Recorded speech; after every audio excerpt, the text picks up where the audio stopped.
Health talks with Vijitha కార్యక్రమానికి స్వాగతం. ప్రస్తుతం మనతో పాటు ఉన్నారు ప్రముఖ ఆయుర్వేద వైద్యులు ప్రొఫెసర్ డాక్టర్ టి వేణుగోపాలరావు గారు. ఇప్పుడు వారితో మాట్లాడి మరిన్ని విషయాలు తెలుసుకుందాం. నమస్తే సార్. నమస్తే అమ్మ. సార్, చూస్తున్నాం డయాబెటీస్ అనేది చాలా పెద్ద సమస్యగా మారిపోతోంది రోజు రోజుకి. చిన్నపిల్లల నుంచి పెద్దవాళ్ళ వరకు రకరకాలుగా చూస్తున్నాం ఈ డయాబెటీస్ అనేది. కానీ ముఖ్యంగా డయాబెటీస్ ఉన్న వాళ్ళలో కాంప్లికేషన్స్ కూడా చాలా ఎక్కువగా ఉంటాయి. అందులో భాగంగా తీసుకుంటే కాన్స్టిపేషన్, మలబద్ధక సమస్య ప్రత్యేకించి డయాబెటీస్ వాళ్ళలో చాలా ఎక్కువగా ఉంటుంది. దీనికి కారణం ఏంటి? దీని నుంచి బయటపడాలి అంటే ఎటువంటి విధానాలు ఆచరించవచ్చు అంటారు? ధన్వంతరి నమః. ముఖ్యంగా డయాబెటిక్ పేషెంట్స్లో మీరు అన్నట్టు కాంప్లికేషన్స్ రకరకాలుగా ఉంటాయి.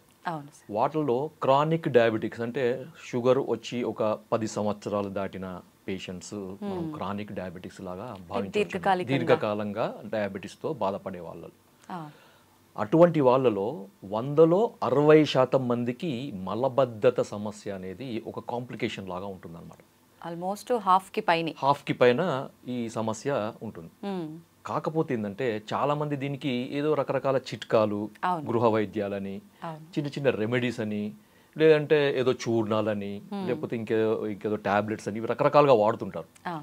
కానీ ఆయుర్వేద పరంగా ఈ సమస్యకి ఒక స్పెసిఫిక్గా కొన్ని రెమెడీస్, కొన్ని మనకి మూలికలు ఆయుర్వేదంలో ఉన్నాయన్నమాట.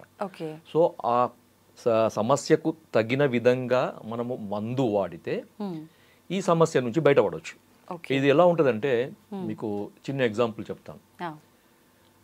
మనకి మలబద్ధతకు సంబంధించిన మందులు చాలా ఉన్నాయి, కొన్ని వందలు ఉన్నాయి. దాంట్లో త్రిఫల చూర్ణము, పంచసకార చూర్ణం అని ఇట్లా చాలా అంటే చాలా ఉన్నాయి. అవన్నీ కూడా ఆయుర్వేదంలో చెప్పబడ్డే, కానీ వాటికి ఒక ప్రత్యేకమైన ఒక అంశం ఉంటుందన్నమాట. అంటే ఎక్కడ వాడాలి అనే దాన్ని బేస్ చేసుకొని దాన్ని ఫార్ములేట్ చేశారనమాట. అంతే తప్ప ప్రతి మలబద్ధతకు సంబంధించిన మెడిసిన్ ప్రతి కండిషన్లో ప్రతి ఒక్కరిలో పనిచేయదు. ఓకే, అంటే సేమ్ మెడిసిన్ అది దాని క్యూర్ అయినా కూడా ప్రతి ఒక్కరికి యూజ్ కాదు. ఓకే, మనిషిని బట్టి, వాళ్ళ అవసరాన్ని బట్టి, వాళ్ళకున్న ఈ కాంప్లికేషన్ బట్టి మారుతుంటుంది అనమాట. ముఖ్యంగా ఈ ఎవరిలో అయితే ఈ మలబద్ధత సమస్య, ప్రమేహ వ్యాధి అంటే మనకి డయాబెటిక్ పేషెంట్స్లో ఉంటుందో వాళ్ళకి రావడానికి కారణం ఏందో ముందు చూద్దాం మనం. ఓకే, దాంతో ఏంటంటే మనకి ఏం వాడాలనేది ఈజీగా తెలుస్తుంది, ఎలా వాడాలనేది ఈజీగా తెలుస్తుంది. సో దాంట్లో ముఖ్యంగా ఏంటంటే క్రానిక్ డయాబెటిక్ పేషెంట్స్లో మనకి పేగుల కదలికకు సంబంధించిన నరాల వ్యవస్థ ఉంటుందన్నమాట. అంటే మనం భోజనం చేసిన తర్వాత ఈ పేగుల కదలికను అది మనకు కంట్రోల్ చేసే ఒక నరాల వ్యవస్థ ఉంటుంది. ఆ నరాల వ్యవస్థ అనేది పేగుల గోడల్లో సన్నటి నరాలతోని ఎండ్ అవుతుంది అనమాట. మనకి వెంట్రుక ఎంతైతే మందంగా ఉంటుందో అంత సన్నటి ఈ నరాలు మనకి ఎండ్ పార్ట్స్ ఆఫ్ ది ఈ గట్ అంటారు. సో అక్కడ సప్లై చేస్తుంది. సో ఈ షుగర్ వ్యాధి వచ్చిన వాళ్ళలో ఏమవుతుందంటే ఆ సన్నటి నరాల వ్యవస్థ అనేది దెబ్బతింటుంది అనమాట, డ్యామేజ్ అవుతుంది. అంటే క్లోజ్ అవ్వడము అలా ఉంటుందా సార్? డ్యామేజ్ అవుతుంది అనమాట. అంటే అది పని చేయదన్నమాట. సో దానికి ఏదైతే పని మనం ఉంటుందో, ఏదైతే పని చేయాలో ఆ పని చేయదు అది, ఎందుకంటే అది డ్యామేజ్ అయిపోయింది. ఫర్ ఎగ్జాంపుల్ మనకి లైట్ వెలగాలంటే వైర్ కావాలి. వైరే సరిగా లేదంటే, వైర్ డ్యామేజ్ అయింది అనుకోండి, ఏమవుతుంది? సో అదే విధంగా మనకి వైరింగ్ సిస్టమ్ అనమాట మన బాడీలో, నర్వస్ సిస్టమ్ అంటే. సో ఇక్కడ మనకి పేగుల కదలిక సంబంధించిన నరాల వ్యవస్థలో సన్నటి నరాలు అనేవి దెబ్బతినడము, డ్యామేజ్ కావడం దీంట్లో జరిగేది అనమాట. అది కూడా కొంతమందిలో షుగర్ కంట్రోల్ ఉన్నా కానీ డ్యామేజ్ అవుతుంది, కొంతమందిలో షుగర్ కంట్రోల్ కాకుండా ఎక్కువగా ఉన్నప్పుడు కూడా డ్యామేజ్ అవుతుంది అనమాట. ఎందుకని సార్ అలా? ఇప్పుడు షుగర్ ఎక్కువ ఉన్నప్పుడు అంటే నిజంగా మీరు అన్నట్టు అన్ని ఆర్గాన్స్ పైన ఎఫెక్ట్ పడుతుంది ఇలా అంటారు కదా, మరి కంట్రోల్లో ఉన్న వాళ్ళకి కూడా కంట్రోల్లో ఉన్న వాళ్ళకి కారణం ఏంటంటే వాళ్ళ శరీర తత్వం. ఓకే, దీన్ని ఫినోటైప్, జీనోటైప్ అంటారు. శరీర ప్రకృతి అని ఆయుర్వేదంలో అంటారు అనమాట. బై డిఫాల్ట్ వాత తత్వం ఉన్న వాళ్ళు ఉన్నారు అనుకోండి, వాళ్ళకి షుగర్ లేకున్నా మనకి కాన్స్టిపేషన్ ఉంటుంది, ఇంకా షుగర్ వస్తే ఇంకా కాన్స్టిపేషన్ అనే ఎక్కువ వస్తుంది అనమాట. సో అది మనకి కాన్స్టిట్యూషన్ పరంగా కూడా మనకి డయాబెటిక్ కంట్రోల్లో ఉన్నా కానీ వాళ్ళ శరీర తత్వాన్ని బట్టి ఈ సమస్య వచ్చే అవకాశం ఉంటుంది అన్నమాట. ఓకే, సెకండ్ వచ్చేసి మరి దీనికి ఈ సమస్య నుంచి బయటపడడానికి మనం ఏం చేయాలి, రెండవ ప్రశ్న కదా. సో దీనికి ఏంటంటే మా క్లినిక్లో మేము దాదాపు ఒక 20 ఏళ్ళ నుంచి ప్రాక్టీస్ చేస్తున్నాం. డయాబెటిక్ పేషెంట్స్ చాలామంది వస్తుంటారు, వేల మందిలో మేము చూస్తుంటాం. సో వాళ్ళలో మేము ఎక్కువగా ఈ ఒక మూలికను మేము ఇస్తుంటాం అనమాట. సో అది చాలా అద్భుతంగా పనిచేస్తుంది. అది ఈ రోజు మన ప్రేక్షకుల కొరకు మనం చెప్తున్నాం అనమాట. సో దాని పేరు ఏంటంటే చూడమ్మా, ఇది ఏ మూలిక సార్ ఇది? దీని పేరు కటుక రోహిణి అమ్మ. తెలుగులో దీన్ని కటుక రోహిణి అంటారు. కటుక రోహిణి. దీన్ని ఆయుర్వేదంలో కుటుకి ఆర్ కట్టుకి అని అంటారు. సో దాదాపు అన్ని భాషల్లో కూడా కటుక రోహిణి లేదా కుట్కి అని అంటారు. హిందీలో కుట్కి అంటారు. సో సంస్కృతంలో కట్టుకి అని అంటారు. హిందీలో కుట్కి, తెలుగులో కటుక రోహిణి. కటుక, కుట్కి, కట్టుకి ఇవంతా ఆల్మోస్ట్ అన్ని లాంగ్వేజ్ లో వస్తుంది. సో మీరు మార్కెట్ లో కటుక రోహిణి అంటే మనకి ఈజీగా దొరుకుతుంది. ఇది చెట్టుకు సంబంధించిన వేరు భాగం అన్నమాట. మనకి ఇది ఎక్కువగా హిమాలయాల్లో పెరుగుతుంది అన్నమాట. హిమాలయాల్లో పెరిగే మూలిక ఇది. ఇప్పుడు మామూలుగా మనకి స్టోర్స్ లో మనకి ఆయుర్వేద మూలికలు అమ్మే షాప్స్ దొరుకుతుంది. లేదు అంటే ఆన్లైన్ లో కూడా మీరు కట్టుకి లేకపోతే కటుక రోహిణి అని కొట్టండి, దొరుకుతుంది. ఇప్పుడు బాగుంది సార్, మీరు సమస్య చెప్పారు, దానికి పరిష్కారం ఏంటి అంటే ఈ మూలిక అని చెప్పారు.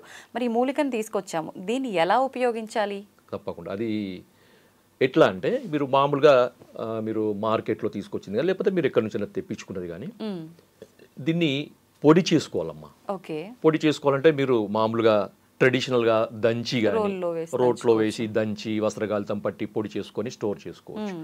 లేదు మాకు అది చేత కాదు, మాకు రో లేదు అంటే మీరు డైరెక్ట్ మిక్సీలో వేసి మీరు పొడి చేసుకొని వస్త్రగాలితం చేసుకొని సన్నటి పొడి చేసుకొని మీరు స్టోర్ చేసుకో. లేదు పొడి రూపంలో దొరకదా? అదే అంటున్నాయి. ఇప్పుడు ఈ రెండు కూడా మాకు వీలు కాదు అంటే డైరెక్ట్ మీరు పొడి రూపంలో దొరుకుతుంది మీకు, అది తెప్పించుకోవచ్చు. సో మనకు ఓవరాల్ గా పొడి కావాలి మనకి. సో ఈ పొడిని వాడే విధానం ఏంటంటే ప్రతిరోజు కూడా సాయంత్రం పూట అమ్మ, అంటే చాలా మంది ఈ కాన్స్టిపేషన్ కు సంబంధించిన ఈ మెడిసిన్స్ అన్ని రాత్రి పడుకునేటప్పుడు వాడతారు. అవును కదా. కానీ ఇక్కడ మనం ఏంటంటే ఈ షుగర్ పేషెంట్స్కు సంబంధించిన కాన్స్టిపేషన్లో ఏమవుతుందంటే నేను ఇంతకుముందు చెప్పిన పేగుల కదలిక తగ్గుతుంది.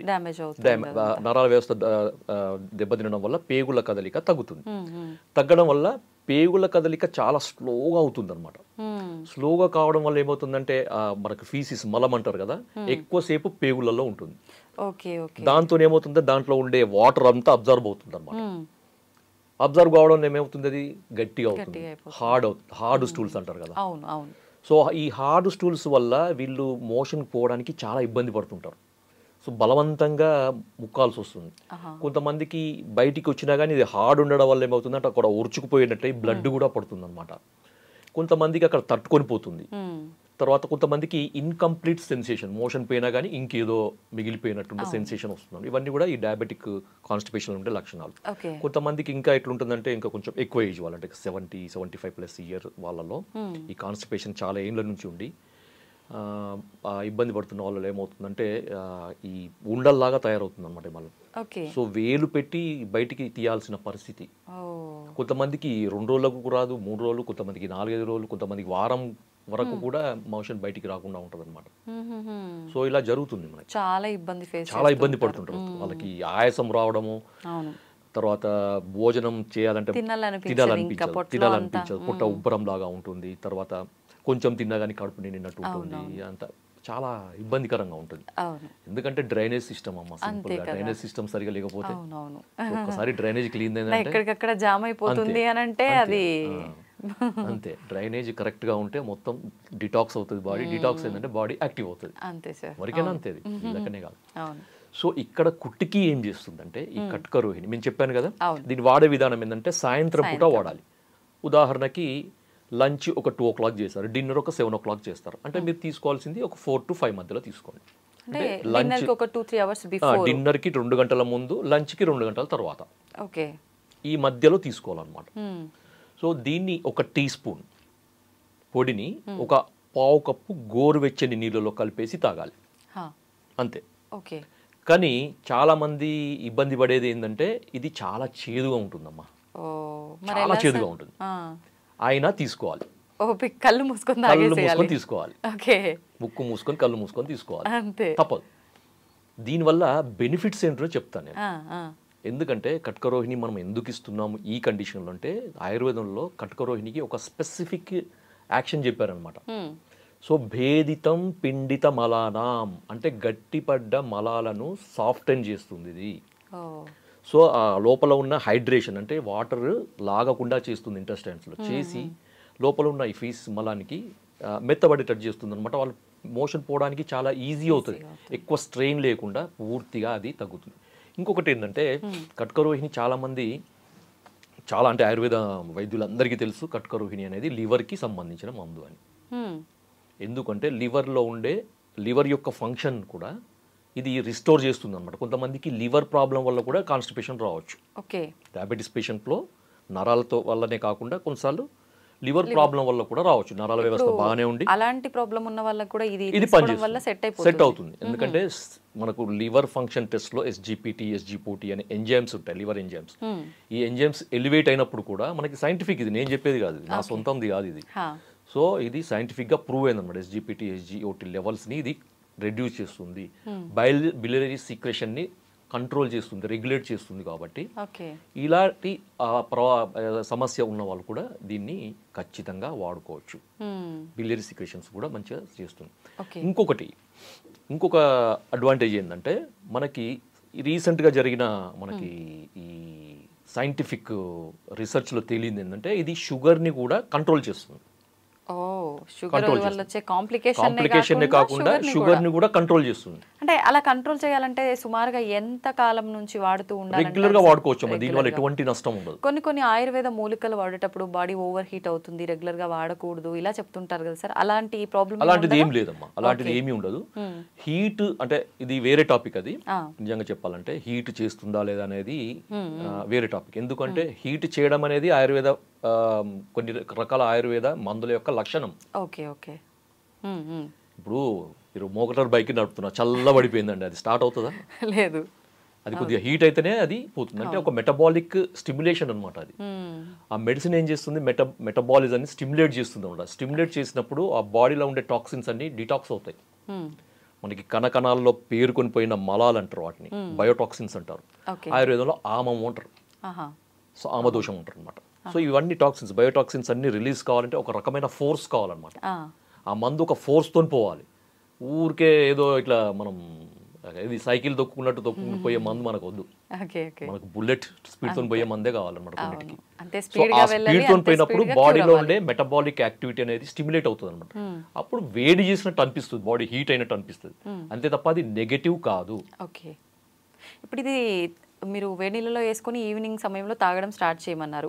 స్టార్ట్ చేసిన మరుసటి రోజు నుంచి ఫలితం ఉంటుందా, లేదంటే కొన్ని రోజుల పాటు వాడిన తర్వాత ఉంటుందా? అది మనం వ్యక్తిగతంగా మారుతుందమ్మా, ఇండివిజువల్గా మారుతుంది. కొంతమందికి నెక్స్ట్ డేనే లేకపోతే ఆ రోజు నైటే లేకపోతే మిడ్ నైటే మోషన్ ఫ్రీ కావచ్చు, లేదంటే కొన్ని రోజులు వాడంగా కొంచెం ఫ్రీగా అవుతుంది. కానీ మీరు రెగ్యులర్గా వాడుతుండండి, షుగర్ కూడా కంట్రోల్ అవుతుంది. ఇది నేను చెప్పింది కాదు, సైంటిఫిక్గా ప్రూఫ్ అయింది. ఎందుకంటే దీంట్లో ఉండే మనకి దీన్ని లాటిన్లో పిక్రోరైజా కుర్వా అంటారు దాన్ని. ఓకే, దీన్ని ఇంగ్లీష్లో మనకి టెక్నికల్గా ఈ ఏమంటారు ట్రేడ్ నేమ్ ఏంటంటే హెలిబోర్ అంటారు, హెలిబోర్. సో దీంట్లో పిక్రోరైజిన్ అనే ఒక కెమికల్ ఉంటుందన్నమాట, ఒక బయోకెమికల్ రసాయనం. దాంట్లో బయోకెమికల్ అంటారు, లేకపోతే యాక్టివ్ ఇంగ్రీడియంట్ అంటారు, ఫైటోకెమికల్స్ అంటారు. సో ఇది ఏం చేస్తుందంటే మనకి బ్లడ్లో ఉండే మనకి ఇన్సులిన్ కావాలి కదా, మనకి బ్లడ్లో ఉన్న రక్తం అనేది కణాలకి పోవాలంటే ఇన్సులిన్ అవసరం. ఓకే, తర్వాత ఈ ఇన్సులిన్ ఇన్సులిన్ యొక్క సమక్షంలో ఈ ఏమంటారంటే ఈ షుగర్ అనేది లోపలికి పోవాలంటే ఒక ట్రాన్స్పోర్టర్ సిస్టమ్ కావాలన్నమాట, GLUT4 అంటారు దాన్ని. ఓకే, ఆ ట్రాన్స్పోర్ట్ అనేది మనకి కణాలలో ఉంటుంది, శరీర కణాలలో ఉంటుంది అనమాట.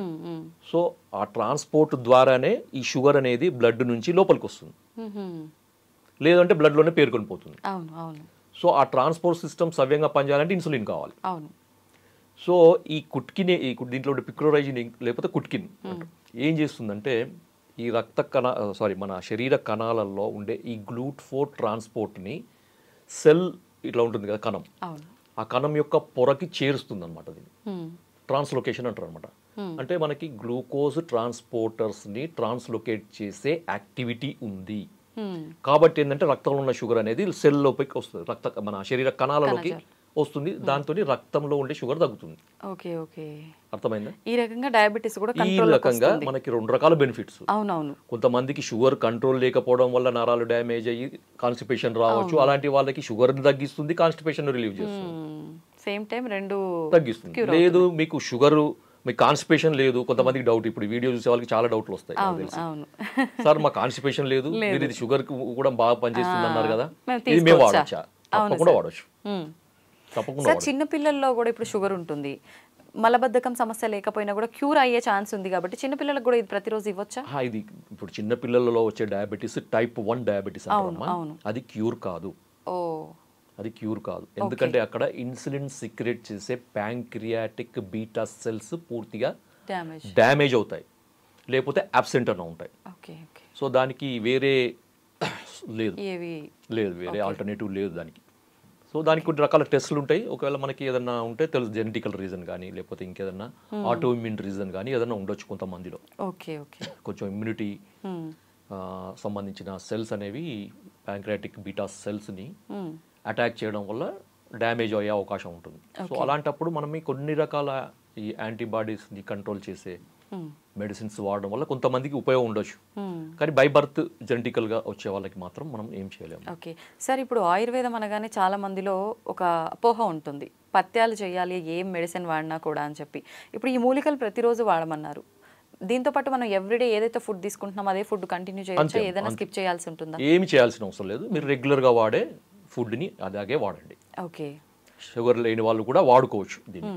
కాకపోతే ఆ చేదు కొరకు మీరు ఏదన్నా షుగర్ లేని కదనుకోండి, షుగర్ కలుపుకొని వాడండి, సరిపోతుంది. బెల్లం పొడి అంతే కలుపుకోవచ్చు, తేనెనో బెల్లం పొడో లేకపోతే షుగరో లేకపోతే కండ శర్కర ఏదో ఒకటి కలుపుకొని తీసుకోవచ్చు. అంటే ఇప్పుడు మలబద్ధకం సమస్య ఉండి షుగర్ లేని వాళ్ళకి రోజు తీసుకోవచ్చు, లేని వాళ్ళకు ఇప్పుడు నేను చెప్పిన దానికి షుగర్ ఆ టేస్ట్ చేదు మీకు నచ్చకపోతే మీరు ఈ విధంగా దానికి కొద్దిగా ఆల్టరేషన్ చేసుకొని వాడుకోవచ్చు, నో ఇష్యూ. ఇది ఓన్లీ వాటర్ లోనేనా, పాలల్లో అలా కూడా? పాలల్లో వాడద్దు, ఎందుకంటే ఇది చేదు కదా. చేదు అనేది మనకు ఆయుర్వేదంలో మనకి దానికి వ్యతిరేకం అవుతుంది అనమాట, కాంట్రాస్ట్ ఫుడ్ అంటారు దాన్ని. Okay okay, thank you sir, నిజంగా చాలా వాల్యుబుల్ ఇన్ఫర్మేషన్ అయితే ఇచ్చారు. ప్రతి ఒక్కరూ డయాబెటీస్తో బాధపడుతున్నారు, ప్లస్ దాంతోపాటు మీరు అన్నట్టుగా చాలా రకాల కాంప్లికేషన్స్, ఈ మలబద్ధకం సమస్య మామూలు వాళ్ళలో వస్తేనే చాలా ఇబ్బంది పడుతూ ఉంటారు, అలాంటిది షుగర్తో పాటు మలబద్ధకం అంటే నిజంగా చాలా ఎక్కువ సమస్యనే ఫేస్ చేస్తున్నారు. అటువంటి వాళ్ళకి చాలా మంచి ఇన్ఫర్మేషన్ ఇచ్చారు sir, thank you very much.